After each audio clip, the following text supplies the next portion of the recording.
Bonjour à toutes et à tous. On se retrouve aujourd'hui pour la seconde partie des vidéos consacrées à Pascal Laufer et à son entreprise OnBrain. Donc aujourd'hui, partie dédiée à OnBrain. Rebonjour. Bonjour. Est-ce que vous pouvez présenter, mais cette fois-ci pas vous, mais OnBrain du coup? OnBrain est une fintech française.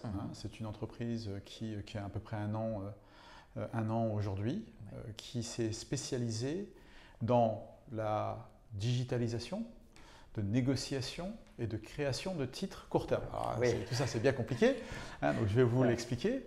Mais en clair, on est donc dans la finance et on vient traiter de problèmes existants dans le monde de la finance. Donc on a commencé cette entreprise en faisant le constat suivant. Aujourd'hui, quand vous regardez la manière dont les entreprises françaises, mais pas uniquement, les entreprises européennes, mais aussi américaines, et voire au-delà, se financent à court terme, les méthodes restent très manuelles. Donc qu'est-ce que ça veut dire? Ça veut dire que, prenons une grande entreprise française comme le groupe Arnaud, comme toi et moi, ils ont des comptes en banque et parfois il y a des rentrées d'argent, parfois il y a des sorties d'argent, parfois les sorties d'argent vont plus vite que les rentrées d'argent, donc ils se retrouvent avec un trou pendant un certain temps. Alors, sauf qu'au lieu que ce soit un trou de 100, 200 ou 1000, c'est un trou qui sera de 1 million, 10 millions, 100 millions, voire plus. D'accord ? Et pour financer ce trou de trésorerie, ce manque de financement, ces entreprises vont sur le marché de la dette dire ben voilà, je suis le groupe Arnaud, j'ai besoin de 100 millions, qui veut bien me prêter de l'argent? Donc ce marché existe depuis très longtemps. Il est très très important pour les entreprises, pour que les entreprises puissent vivre correctement. Sans cash, les factures ne sont pas payées, l'entreprise s'arrête. Si l'entreprise s'arrête, l'industrie s'arrête. Si l'industrie s'arrête, l'économie s'arrête. Donc c'est un marché très important pour que nos économies fonctionnent correctement. Donc rien de nouveau là, ça existe depuis longtemps. Et d'ailleurs, rien de nouveau aussi dans la manière dont ça fonctionne. Donc aujourd'hui, c'est encore des marchés qui sont très manuels. Donc en clair, la manière dont ça fonctionne, le groupe Arnaud va prendre son téléphone en disant j'ai besoin de 100 millions sur 3 mois. Et ils vont appeler la Bred. Bonjour la Bred, j'ai besoin de 100 millions, combien êtes-vous prêt à me donner? Et après la Bred va dire 20 millions, 30 millions, 50 millions. Ensuite, ils vont appeler la Société Générale et refaire le même exercice. Et pourquoi pas derrière appeler Cassib et faire de nouveau le même exercice. Donc globalement, tous les jours, ou presque tous les jours, parce que les très grandes entreprises font des émissions quasiment quotidiennes. Les entreprises plus petites vont le faire une fois par semaine, une fois tous les 2 semaines, bon, peu importe. Mais pour un grand groupe comme le groupe Arnaud, tous les jours, la danse recommence, où il se dit j'ai besoin de 100, j'ai besoin de 50, j'ai besoin de 1000, et appelle tout ce bon monde, négocie la durée, le montant. Voilà. Donc, et c'est très manuel, c'est même confirmé par fax encore dans certains cas. Donc on est encore dans des choses qui sont difficiles à comprendre dans le monde d'aujourd'hui. Donc voilà. Donc il y a un vrai problème de digitalisation de ces process, de les rendre simplement au standard aujourd'hui de ce qu'on a l'habitude de voir avec toutes les plateformes et l'existence de l'Internet. Et ça, c'est un premier problème. Le deuxième problème, c'est que pour beaucoup d'entreprises, les petites ou les grosses petites entreprises, donc les ETI, qui peuvent avoir aussi des besoins de trésorerie qui sont très compliqués, eux n'ont même pas accès à ce marché-là. Donc eux, c'est encore pire. Donc pour une grosse moyenne entreprise, leurs méthodes de financement sont relativement simples. Il faut appeler des banques une fois de plus qui vont leur faire un prêt. En général, personne ne leur fait un prêt. Il faut qu'ils se mettent à 2 à 3 pour partager le risque. Donc c'est compliqué à mettre en place, ça coûte cher, ça prend du temps. Ils peuvent faire du leasing. Donc ça veut dire que s'ils achètent un asset, un building, une grue ou quelque chose comme ça, la banque va dire on vous finance la grue, mais la grue quelque part nous appartient encore jusque-là. Donc ça, il y a des choses qui peuvent être faites comme ça. Et puis quand tout va très mal, il y a de la facturage. Alors je ne sais pas si vous savez ce que c'est que de la facturage. En fait, les entreprises qui ont vraiment besoin de cash peuvent vendre leurs factures à quelqu'un pour toucher le cash tout de suite plutôt que l'avoir dans 30 jours. Ah oui, ok. Voilà. Et c'est la personne qui a racheté la facture qui s'occupe d'aller récupérer l'argent. Okay. Voilà. Ce qui permet aux entreprises d'avoir du cash sur leur compte en banque un peu plus vite, mais qui est très cher. Voilà. Donc ils n'ont pas réellement beaucoup d'options de financement. et ces options-là sont chères. Ouais. Donc globalement, on voit deux marchés. Un marché, celui qui est servi et encore manuel, et un marché qui n'est pas servi du tout. Donc nous, on a créé cette entreprise en se disant, une plateforme permettrait de mettre tous ces gens sur la même plateforme et de pouvoir faire ça de manière beaucoup plus efficace. Donc ça, c'est la première chose, c'est de dire, plutôt que de s'appeler, plutôt que d'envoyer des confirmations, plutôt que de... on se met d'accord, comme ça existe dans d'autres industries, sur une plateforme. Donc ça, c'est la première étape. Une étape qu'on appelle de plateformatisation, qui en soi nous permet de gagner de l'argent. Les gens viennent sur notre plateforme et nous payent un abonnement pour être sur la plateforme. Et ça permet à OnBrain de vivre très bien sans aucune blockchain. D'accord ? La deuxième étape va un peu plus loin, qui est de dire, bon, maintenant pour que tous ces gens-là puissent faire des transactions, c'est-à-dire que si toi par exemple tu viens sur la plateforme et tu dis je voudrais emprunter 1 000 €, il faut qu'on puisse te faire confiance. Ouais. Donc si c'est le groupe Arnaud, il n'y a pas de problème, on sait qui est le groupe Arnaud. Si c'est une petite entreprise ou une moyenne entreprise quelque part au fond de l'Allemagne ou de l'Écosse, les gens ne la connaissent pas forcément. Donc il faut une manière de pouvoir mesurer le risque de crédit sur cette entreprise, donc les chances d'être remboursé. Alors, la manière dont on le fait aujourd'hui, c'est des analyses de crédit qui sont lourdes. C'est ce que les banques font. Ils vont aller les voir, leur dire montrez-moi votre bilan, montrez-moi, etc. Donc, et ça, c'est très très lourd.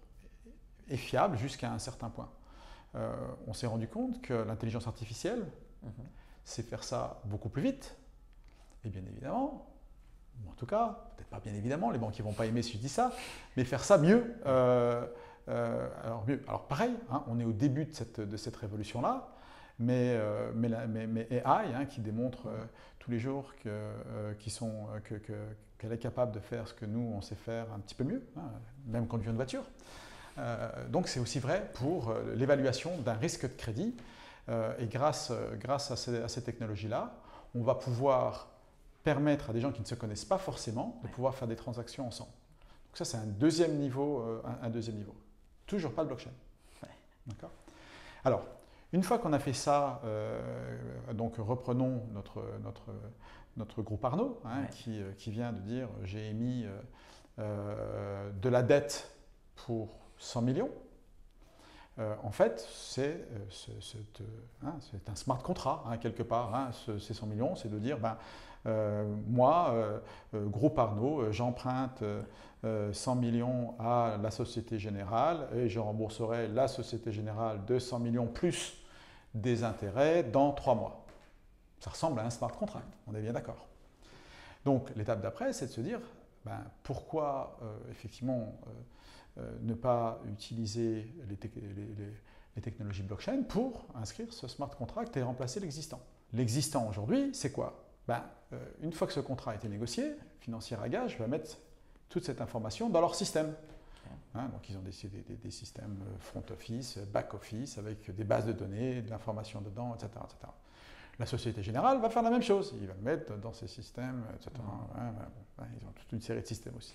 La Société Générale n'a pas vocation en général à garder ce genre de papier, donc ils vont le vendre à un investisseur qui va être intéressé, qui va aussi lui avoir ces systèmes, qui va peut-être le revendre à un autre investisseur parce qu'après un certain temps, ils se diront en fait si je peux le revendre.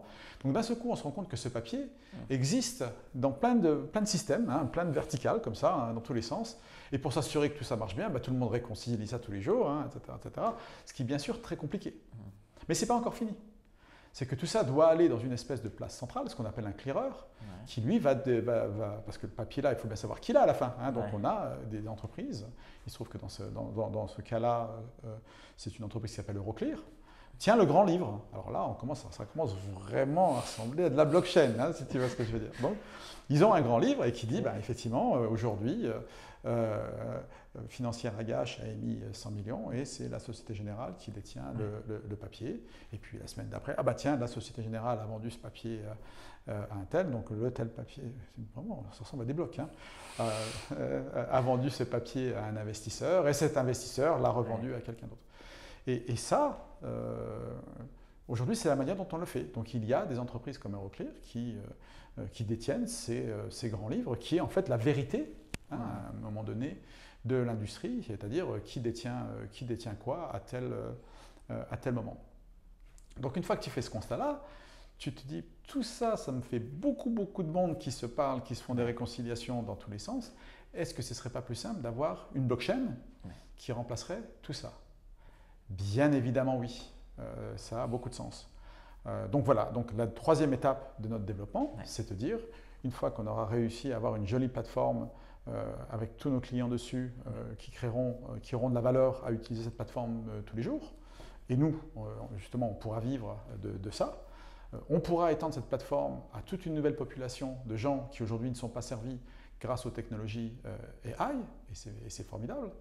Et dans un troisième temps, on pourra ensuite utiliser la blockchain, puisque ces papiers ont été créés sur notre plateforme, et les mettre directement sur une blockchain, et être traités complètement, alors étape par étape, et on va en parler, parce que c'est pareil, on ne va pas tout faire d'un coup, mais peuvent être mis sur une blockchain et remplacer les back-office des banques, remplacer des fonctions dans les clearers, etc. Je ne vais pas expliquer tout l'écosystème parce qu'il est compliqué, il y a encore d'autres rôles, mais toute cette duplication devient inutile avec un endroit où on a une donnée centrale et on a des process centraux. Ce qui est très intéressant avec OnBrain, c'est que vous prenez la blockchain, et donc cet écosystème, comme un outil supplémentaire pour continuer à vous développer, pour répondre à un problème, mais à aucun moment vous dites que la blockchain est la solution universelle qui résoudra tout.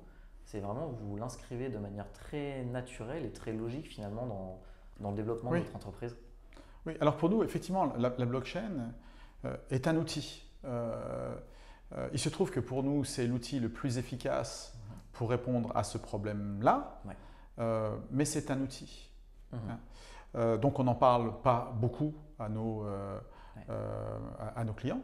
On leur parle du résultat plus que de ce que ça veut dire. Alors les gens veulent bien évidemment parler de blockchain, et on avait déjà parlé dans l'interview précédente des émotions qu'il peut y avoir autour de ça. Donc on en parle forcément, mais ce n'est pas vraiment un argument de vente pour nous.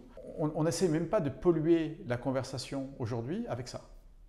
C'est-à-dire que certains veulent entendre parler de blockchain, mais dans la plupart des cas, ça ne risque que de retarder notre effort commercial sur les autres aspects qui sont clairs, simples et bien compris. D'accord ? Donc, bien évidemment, on en parle quand les gens nous posent la question, mais on préfère leur parler des problèmes qu'on résout. Donc, par exemple, ce qu'on fait quand ils commencent à nous parler de blockchain, déjà on leur dit, bon, premièrement, pas de panique, il y a une blockchain, mais la mise en place de cette blockchain se fera à la vitesse d'acceptation de l'écosystème. Donc on n'est pas là en train de vous dire, on a développé un joli framework sur Ethereum et on vous met tout ça demain en production et demain vous allez devoir gérer vos clés publiques et vos clés privées et dépêchez-vous d'apprendre parce que ça arrive. Non, on n'en parle pas du tout comme ça. On leur dit, on va y aller step by step. Et notre approche est vraiment step by step. C'est-à-dire que la toute première chose qu'on va faire sur la blockchain, ce qu'on appelle le proof of trade, le seul client de la blockchain, c'est la plateforme OnBrain. Eux n'ont pas besoin de venir sur cette plateforme. On leur dit simplement, il y a effectivement une blockchain derrière, qui est une blockchain publique, qui est la blockchain d'Ethereum, qui va être ce grand livre, qui va noter les transactions, mais elles seront codées. Donc, pas de panique, personne ne viendra voir ce que vous êtes en train de faire. Le seul qui pourra lire cette base de données, c'est la plateforme OnBrain. Et ça permet de faire quoi? Ça permet simplement d'eurodater chacune de ces transactions. Donc on saura de manière infalsifiable qu'effectivement une transaction a été faite tel jour entre telle et telle personne et ça sera sur la blockchain. Et c'est l'étape 1. Et vous allez vous habituer à ça et vous allez voir que ça marche très bien. Étape 2, on va faire ce qu'on appelle une proof of trade. Donc là, c'est un peu plus. Donc là, ce n'est pas uniquement nous qui sommes sur la plateforme, mais c'est nous et certains acteurs de l'écosystème. Donc là, pareil, on leur dit, pour le moment, pas de panique, vous ne voyez que le résultat des choses, mais d'autres vont intervenir et vont être capables de dire, ah, le trade a effectivement été négocié entre, on reprend Arnaud et la Société Générale, et c'est sur la blockchain. Et après, on va dire, ah, maintenant, il a non seulement été négocié, mais il a été aussi, il est descendu dans les systèmes back-office. Okay. Et maintenant, il est aussi passé chez le clearer. D'accord. Donc, le clearer, Euroclear, dont on parlait auparavant, ira sur la blockchain, dire, ah, on a bien reçu le trade, et nous, on a inscrit sur le trade le fait qu'on l'a reçu et qu'il ait été clearé par nous. D'accord. Et donc ça, pour les utilisateurs, on est déjà dans le wow. Parce qu'eux n'ont jamais eu la possibilité d'effectivement de voir l'ensemble du cycle de vie de leur opération. Aujourd'hui, s'ils doivent le faire, il faut qu'ils appellent à droite, les back-office. Les boîtes noires aujourd'hui. Boîtes noires, ils ne sont pas très clairs. Et comme l'arrivée des fonds, c'est un peu la même chose pour nous. Quand on fait un virement, on veut savoir quand est-ce que les fonds vont arriver. Eux, c'est à peu près la même chose, sauf qu'au lieu de recevoir 1000, c'est 100 millions. Donc, ils peuvent des fois être un petit peu tendus sur quand est-ce que les 100 millions vont arriver. Donc là, ils auront un indicateur qui leur dira où en est la transaction dans son cycle de vie et quand est-ce qu'ils peuvent attendre ces 100 millions sur leur compte en banque. Ça, c'est quelque chose qui n'existe pas aujourd'hui. Ça, c'est l'étape 2. Mais pour le moment, le groupe Arnaud n'a toujours pas besoin d'avoir des clés publiques et des clés privées pour avoir accès à ça. Ils vont sur la plateforme OnBrain et ils auront un joli indicateur qui leur permettra de faire ça.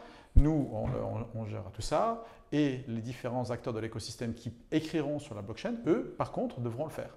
Mais là, on voit bien qu'on a déjà descendu. On est passé de un utilisateur sur la blockchain qui était OnBrain à plusieurs utilisateurs sur la blockchain. Une fois que ça c'est fait, à mesure, les gens vont s'habituer à tout ça, vont voir que ça fonctionne. Donc là, on ira dans l'étape suivante, qui est de dire, maintenant, c'est la tokenisation. Donc maintenant, on va se dire, ce qu'on disait tout à l'heure, en fait, un de ces papiers, c'est un smart contract, avec des actions avec des conditions. On mettra ces actions et ces conditions, voilà. Et ce sera mis sur la blockchain, ce qui amène plein de valeurs, parce que déjà, on va pouvoir commencer à simplifier justement toutes ces réconciliations dont on parlait auparavant. Maintenant, effectivement, il y a une source où ce papier existe. Il a été tokenisé, donc quelque part, il y a un token qui représente cet asset, ce produit financier. Donc, et ce token, on peut en faire des choses. On peut effectivement le retrader, on peut le diviser en d'autres parties, on peut faire plein de choses avec. Donc d'un seul coup, ça devient effectivement très intéressant, on peut faire beaucoup de choses. Cette partie-là, comme tu l'as dit, n'est pas dans notre business plan parce que les revenus associés à ça sont très importants. Et on pense qu'on ne serait pas crédible de mettre de tels revenus aujourd'hui dans un business plan simplement parce que pour le faire, on ne pourra pas le faire seul. Il faut être raisonnable, il faudra travailler avec l'écosystème, il faudra être en partenariat avec l'existant. La transition ne se fera pas du modèle aujourd'hui d'un seul coup à nous. On le fera step by step, progressivement. Et la confiance qui est mise dans le système bancaire aujourd'hui, qu'on l'aime ou qu'on ne l'aime pas, ça marche. Ça marche. Et on ne saute pas d'un système à l'autre comme ça. Les révolutions ne marchent pas en finance. Donc il faut y aller étape par étape. Donc il faudra travailler avec l'écosystème, il faudra partager le gâteau avec eux. Donc ça ne sert à rien d'essayer de mettre des revenus aujourd'hui qui de toute façon n'auront pas de sens dans le futur, mais l'opportunité est énorme. Mais ça ne s'arrête pas là. Une fois qu'on en est là, après on peut aller encore plus loin et de maintenant se dire que l'ensemble de la transaction et même les flux financiers, donc les règlements, se font à travers la blockchain. Donc là, on revient un petit peu à ce qu'on avait discuté dans la première interview, qui est de dire il y a ce qui se passe sur la blockchain et il y a ce qui se passe en dehors de la blockchain. Aujourd'hui, un virement en euros entre deux comptes en banque, c'est en dehors de la blockchain. La blockchain ne peut pas piloter ce genre de choses par nature. On ne peut pas mettre dans un smart contract, on peut mettre les conditions, mais quelque part, il faudra sortir de la blockchain pour le faire. D'accord ? Et quelque part, on casse un petit peu le côté infalsifiable, inimmutable de la blockchain, puisque quand on en sort, on peut imaginer de dire maintenant je fais ce que je veux. Oui. Alors, on pourrait déjà très rapidement se dire si effectivement la Société Générale et le groupe Arnaud étaient prêts à le faire, que la Société Générale, dans un premier temps, ferait un virement à travers la blockchain en stablecoin de 100 millions de l'équivalent vers le groupe Arnaud. Le groupe Arnaud, bien évidemment, ne pourrait pas payer ses fournisseurs aujourd'hui, sauf s'ils l'acceptaient. Et donc là, on commence à voir comment les crypto-devises pourraient progressivement remplacer l'ensemble du système. Mais à un moment ou à un autre, quelqu'un ne le fera pas. Hein. Peut-être que quand le trésorier du groupe Arnaud voudra aller acheter sa baguette à la fin, le boulanger ne le prendra pas. Donc à un moment ou à un autre, il faudra convertir ces stablecoins en euros.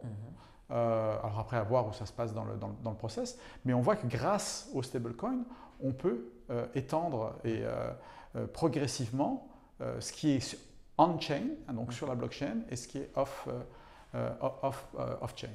Donc voilà, donc on a une approche très progressive, hein, où à chaque fois on résout une classe de problèmes et on travaillera avec l'écosystème, avec les banques, avec les grands émetteurs, avec les grands investisseurs, avec les clearers, progressivement pour qu'ils puissent accepter cette technologie.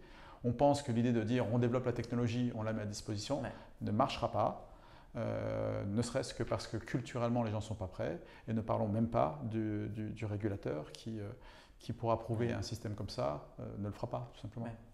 Ça prend du temps, il faut financer ce temps-là, et parce qu'on a un business model à la base qui résout des problèmes réels aujourd'hui dans l'industrie et qui nous permet de gagner de l'argent, ça nous achète aussi le temps de pouvoir le faire. Parce que sans temps, sans argent, on ne peut pas le faire. Voilà. C'est pour ça que c'est la troisième étape, que la blockchain n'intervient pas avant. Vous êtes viable avant, mais c'est aussi important que ça se fasse dans cet ordre-là, puisque finalement votre viabilité et les rentrées d'argent des 2 premières étapes vont servir à nourrir ce projet qui va finalement être la recherche d'amélioration continue de OnBrain sur le long terme finalement. Voilà, exactement. Alors c'est frustrant pour nos développeurs qui ont envie de...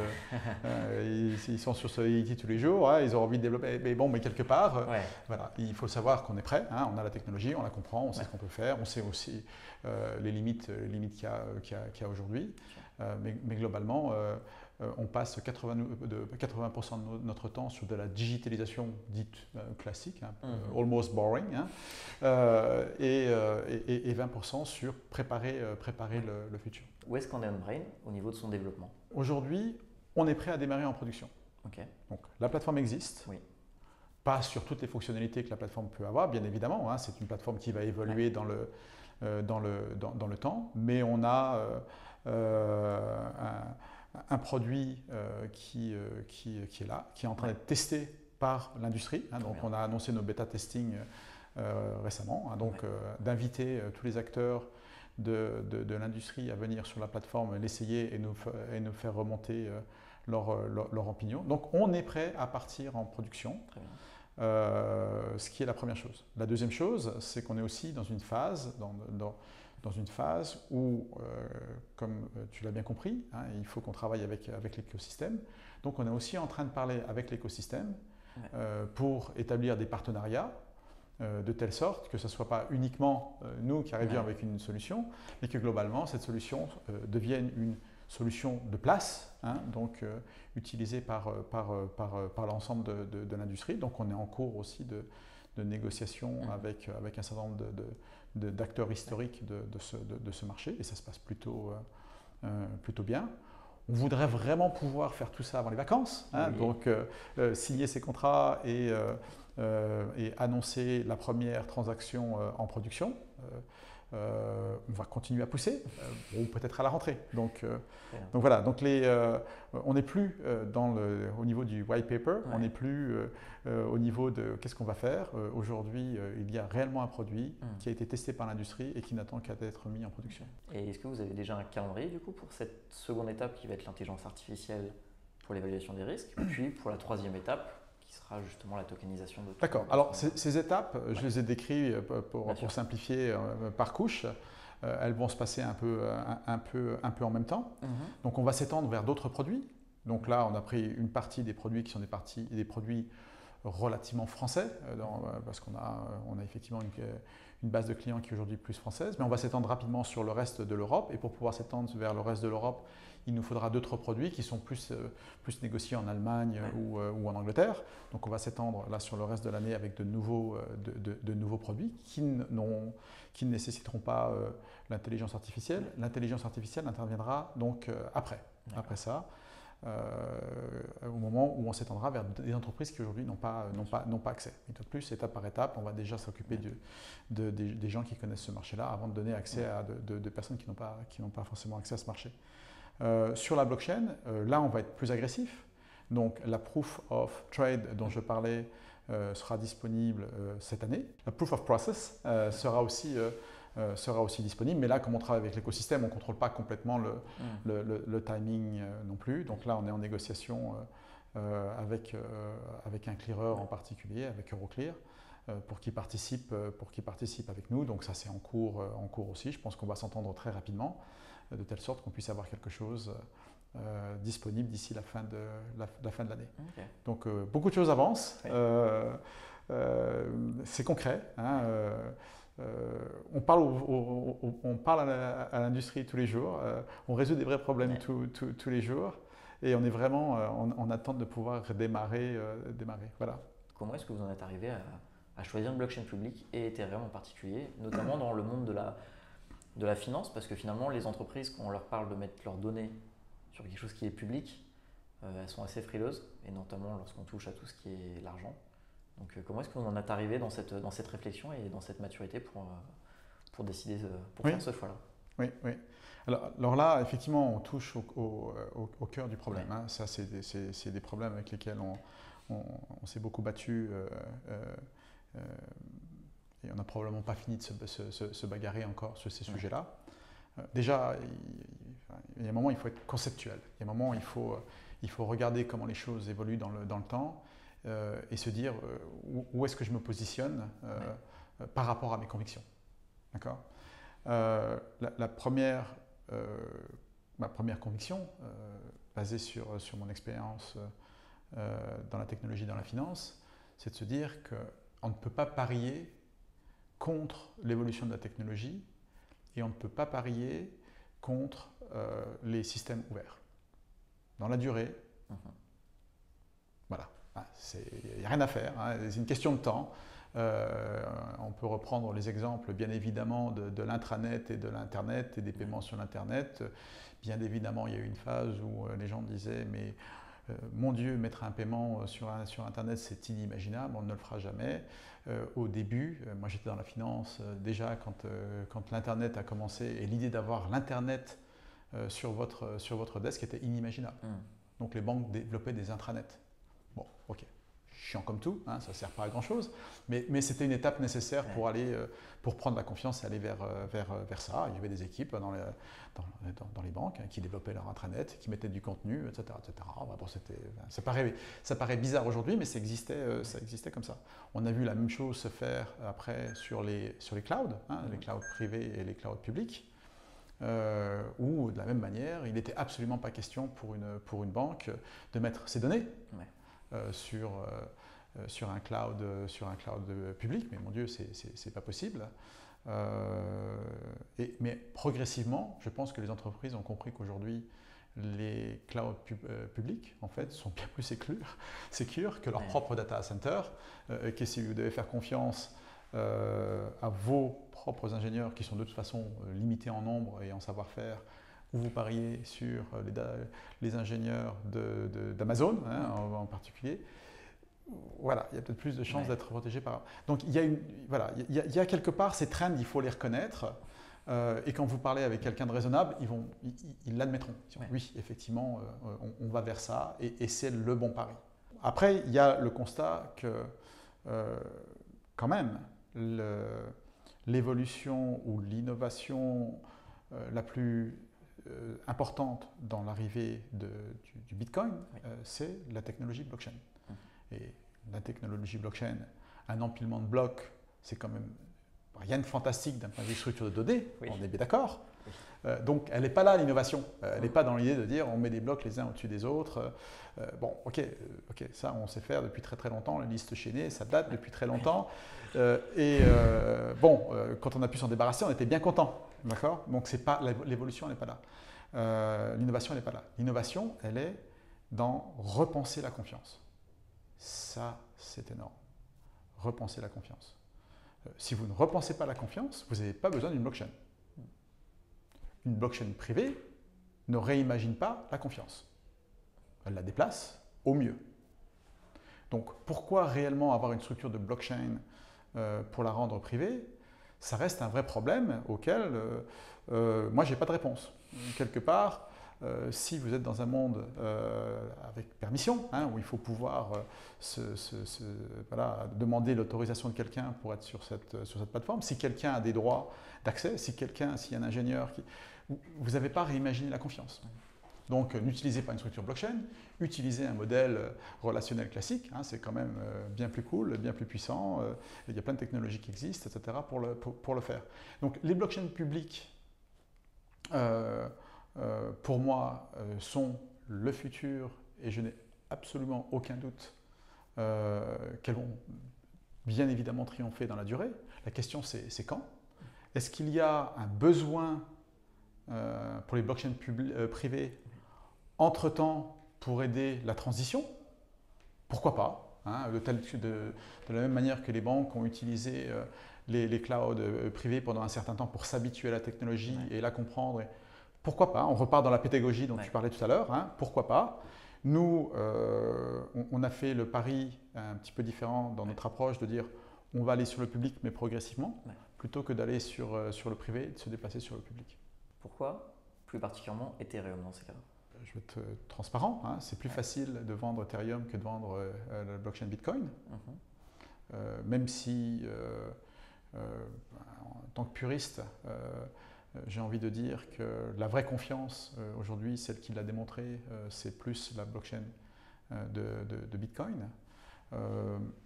Maintenant, on a choisi Ethereum aussi parce que pas mal de banques, comme tu le disais, ont choisi cette technologie-là et l'ont privatisée parfois. Hein, donc ils ont repris simplement, enfin, c'est facile à faire, hein, sur le code, on le prend, on le copie, etc. Donc il y a plus de maturité et plus d'acceptation autour de ça. Donc dans un premier temps, on le fait sur Ethereum. On réfléchit quand même beaucoup à ce qu'on ne soit pas marié à une blockchain en particulier et qu'une fois de plus, c'est un outil. Hein. Donc s'il faut le déplacer de cet outil-là à cet outil-là, parce que, etc., on sera capable de le faire.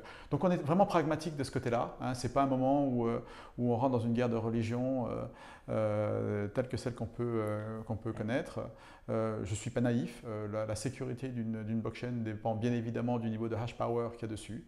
Bien évidemment, je pense que l'architecture du Bitcoin est beaucoup plus saine parce que plus simple, plus légère et à démontrer il y a encore qu'il y a beaucoup de questions autour d'Ethereum et de voir comment... Tout ça est bien évidemment vrai. Maintenant, il faut être aussi pragmatique et dire, voilà, aujourd'hui, c'est plus simple de le faire comme ça, donc on le fait comme ça. Et s'il faut changer plus tard, on changera plus tard. Il ne faut pas se tromper. Blockchain, ce qu'apporte blockchain est énorme. C'est énorme. Le pouvoir de simplification de ce qu'une blockchain peut faire, le nombre de cas d'usage. Là, on a uniquement parlé de la finance et d'un titre financier. On aurait pu parler de tellement d'autres choses, jusqu'à l'identité. D'ailleurs, pour reparler de blockchain, de quel choix de blockchain, on a vu très récemment, c'est Microsoft hein, qui a choisi Bitcoin pour développer un système d'identité, etc. etc. Donc, on voit plein de choses exploser dans tous les sens. Et le monde, après avec l'utilisation de la blockchain, sera un monde bien meilleur qu'il est aujourd'hui. Il n'y a aucun doute. Le problème n'est pas technologique. La technologie, elle est là ou elle sera là. Les problèmes qui existent, on trouvera des solutions. Les problèmes de scalabilité, de consommation d'énergie, etc., etc. C'est pas le problème. C'est pas le problème. C'est vraiment pas le débat. Ceux qui seront les winners, hein, les gagnants dans cette transition, c'est ceux qui vont savoir accompagner l'écosystème et travailler avec eux pour leur donner la confiance, leur dire voilà, aujourd'hui vous êtes là, oui ça marche, mais on pourrait être là et c'est quand même beaucoup mieux et ça va marcher aussi. Et les aider vraiment à faire ce pas et pas se précipiter. Quand on regarde le temps qu'il a fallu pour qu'Internet s'impose, ça ne s'est pas fait du jour au lendemain. Aujourd'hui, on voit, ça y est, c'est fait, tout est là, on fait tout sur Internet, mais tout. Mais ça a pris quand même le temps que ça a pris. Donc, il faut être aussi prêt à être patient avec la blockchain. Et y aller étape par étape et laisser les choses se dérouler comme elles doivent se dérouler. Maintenant, on y va. On y est, on est en cours. Ceux qui vont décider si notre sénateur américain arrive à interdire le Bitcoin, ben, tant pis pour lui, parce que le monde, l'humanité, eux, continueront à aller vers ça, et à un moment ou à un autre, il faudra qu'ils reviennent avec du retard cette fois-ci, puisqu'ils auront manqué une révolution technologique, mais on y va. Donc on est dans un monde très excitant. Pour ceux qui sont intéressés par ces technologies, allez-y, engagez-vous, comprenez-la, travaillez pour des entreprises qui sont en train de réfléchir à tout ça, parce que c'est le futur et on est en train de le faire maintenant. Eh bien, merci beaucoup pour cette présentation de OnBrain. C'était vraiment très clair. Pourtant, ce n'est pas un sujet qui est forcément facile à aborder pour tout le monde. En effet. On touche à des domaines qu'on ne connaît pas, qu'on ne maîtrise pas. Mais je trouvais ça vraiment très intéressant de montrer justement ce que vous faisiez OnBrain, de par la vision que vous avez de l'utilisation de cette technologie-là, de comment est-ce qu'on peut l'apporter et de comment est-ce qu'on y va aussi avec votre step by step de manière pédagogique. Ne pas brusquer les acteurs, mais se dire que plutôt c'est un accompagnement qu'il faut faire pour leur montrer petit à petit les avantages qu'il y a tout autour de ça. Je voulais juste faire un dernier mot à ceux qui regardent la vidéo, car je sais qu'on a beaucoup l'habitude sur YouTube notamment de voir des vidéos de personnes qui vous présentent des projets dans lesquels vous pouvez aller investir. Ici, ce n'est pas du tout le but de la vidéo.